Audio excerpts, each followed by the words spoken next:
Salut tout le monde, très urgent et très bonne nouvelle depuis Sénégal et Paris.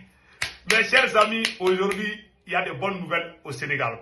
Aujourd'hui, vendredi 9 février 2024, mes chers amis, rapidement, la France, après les États-Unis, la France vient de demander à Macky Sall de dégager au pouvoir. Je vais vous lire ça à travers le ministre français de l'Europe, des Affaires étrangères et de l'Europe, Stéphane. Après, on va lire ce qu'il a dit devant l'Assemblée française.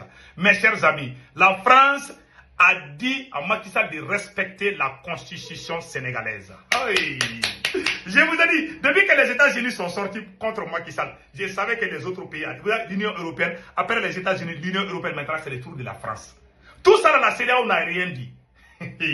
Après, on va donner des détails.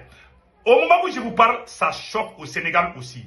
Et deuxième bonne nouvelle, mes chers amis, il paraît que le président Macky Sall a fait fuir sa famille.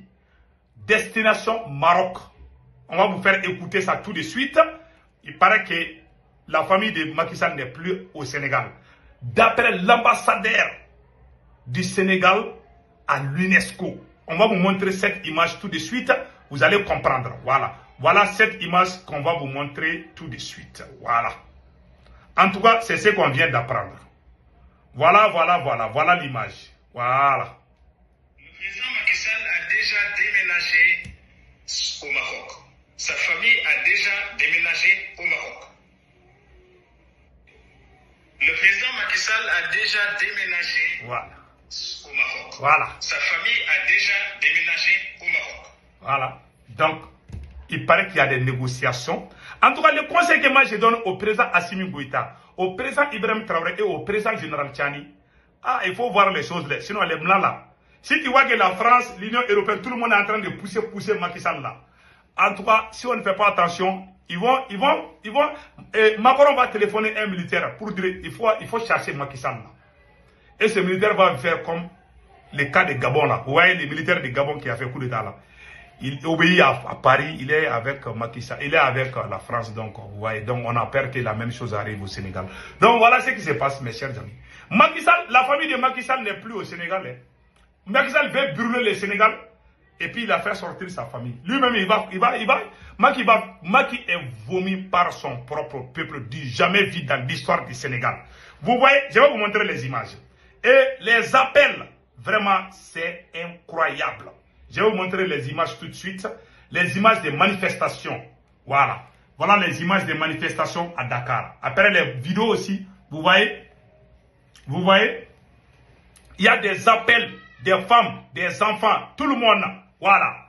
Urgent. Situation extrêmement tendue aujourd'hui. Après la prière du vendredi, selon les médias partenaires sur place, le parti au pouvoir est vomi par le peuple opprimé. Les forces de l'ordre maltraitent les manifestants après l'appel de collectif des candidats opposants au report du 25 juin jusqu'au 15 décembre. La population est sortie massivement pour protester contre le report unilatéral de l'élection.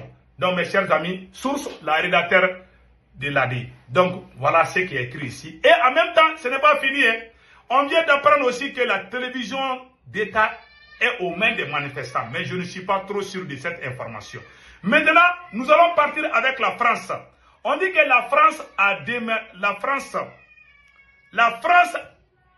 dit à Macky Sall, voilà, après l'avoir poussé à prendre une mesure contre-productive, voilà que la France impérialiste lâche enfin, en plein vol, Macky Sall. Je vais vous lire ce qui est écrit ici. Non, ça fait rire, hein? Ça fait rire. Voilà. Le ministre français de l'Europe et des Affaires étrangères, Stéphane Séjourné, a exprimé la position de la France concernant le report de l'élection présidentielle au Sénégal. Le ministre français des Affaires étrangères a souligné que cette décision qui prolonge de près de 10 mois le mandat présidentiel en cours plonge le pays dans une période d'incertitude politique majeure, ce qui est très grave. Donc la France demande à Macky de changer sa décision. Eh mes chers amis, c'est chaud au Sénégal. C'est très chaud. C'est la même France qui a poussé Macky Sall à reporter. Maintenant que ça ne va pas, c'est la même France aussi qui demande à Macky de dégager. Et regardez ici, dans son discours devant l'Assemblée nationale française, Stéphane Séjourné a insisté sur l'importance du respect de la constitution sénégalaise et a exhorté le président sénégalais Macky Sall à organiser l'élection présidentielle dans le plus bref délai. Il a souligné que le peuple sénégalais doit pouvoir exercer son droit de choisir librement ses dirigeants conformément aux principes démocratiques. La France vient de montrer que Macky Sall est un dictateur, Macky Sall est un criminel, Macky Sall n'est pas un démocrate. Donc c'est la France qui enseigne. Ça c'est quelle honte. Voilà des gens qui ont fait les masters dans les grandes universités, les doctorats dans les grandes universités. Ils n'ont rien dans la tête. Ils n'ont rien dans la tête. Vraiment c'est la honte. Ils étudient dans les grandes universités. On ne sait même pas ce qu'ils ont appris. Donc ça, on appelle ça la honte. Voilà. Donc, cette déclaration fait suite à l'interpellation du député Aurélien Kakli, voilà, qui a qualifié le report de l'élection présidentielle de coup d'État constitutionnel. Et donc c'est fini pour Macky Sall.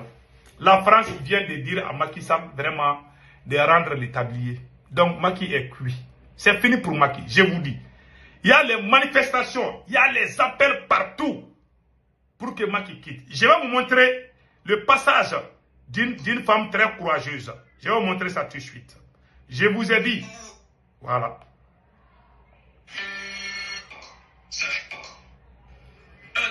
Donc, attendez une seconde là.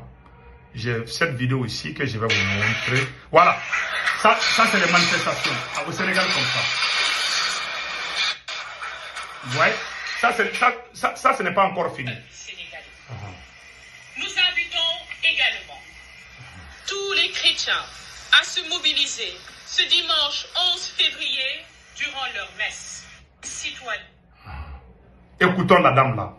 C'est une dame très puissante. Nous invitons tous les citoyens concernés par la préservation des acquis démocratiques Écoutons bien. à se mobiliser massivement. Voilà. Pour apporter une réponse populaire, ferme, partout dans le pays et dans la diaspora pour empêcher cette confiscation du pouvoir. Nous invitons tous les musulmans à se rendre massivement à la grande prière de ce vendredi 9 février, habillés en blanc, arborant des couleurs du drapeau national. Voilà. Colère et indignation face à cet affront fait au peuple. Vous voyez, ça c'est l'appel. Même les femmes, les enfants, tout le monde. Macky Sall est vomi par son propre peuple. Écoutons les restes.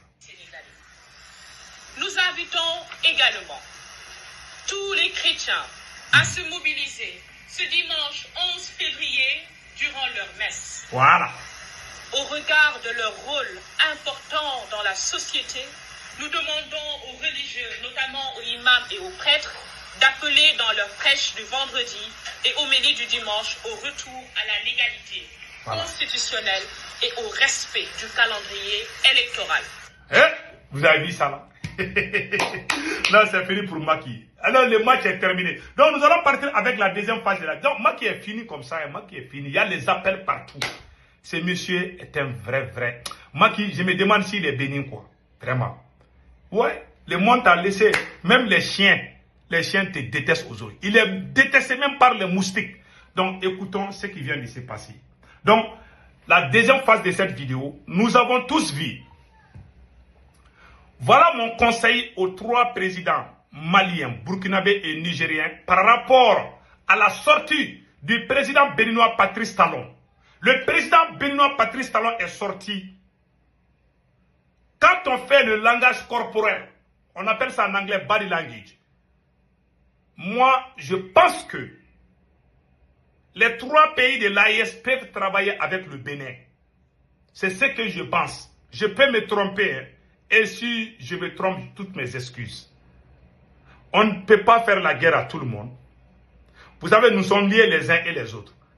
Et puis, j'apprécie et je soutiens la démarche du président béninois Patrice Talon qui consiste à créer la fraternité entre les peuples africains Même si le Mali, le Burkina et le Niger ne sont plus dans la CEDEAO, mais nos peuples ne doivent pas avoir affaire dans cette affaire. Je suis d'accord avec lui.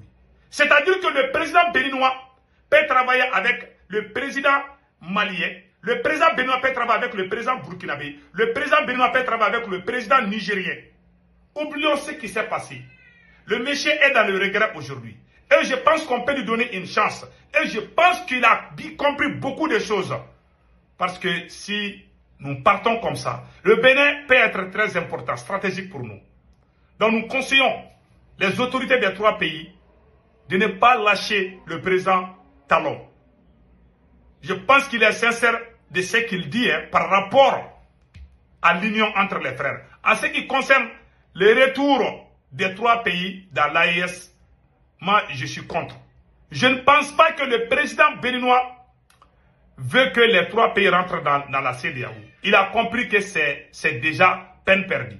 Maintenant, lui, il veut négocier à ce qu'il n'y ait pas de divorce 100% entre nous, entre les pays voisins. Parce que lui aussi, il a son intérêt au Niger. Si le Niger refuse d'aller au Bénin, c'est fini pour le Bénin. Donc, je pense qu'on peut lui donner une chance. Il y a les ports au Bénin, peut-être ça peut nous servir. Ça peut servir beaucoup de pays. Donc, on peut aller au Bénin, on peut aller au Togo. Vous voyez, si les autres refusent, il y a des pays qui vont ouvrir. Et je ne pense pas qu'après la sortie de ces 3 pays à la CEDEAO, que nos voisins vont créer ça comme problème. Il n'y a aucun problème entre les peuples africains. Les Ivoiriens, les Sénégalais, les Maliens, les Burkinabés, les Nigériens. Nous sommes tous les mêmes. Il y a la fraternité entre nous. Ce sont les leaders qui ont des problèmes. Mais le peuple ne doit rien avoir à ça. Donc, et je suis d'accord avec Patrice Talon. Je pense qu'on peut vraiment, travailler avec le président béninois en toute prudence.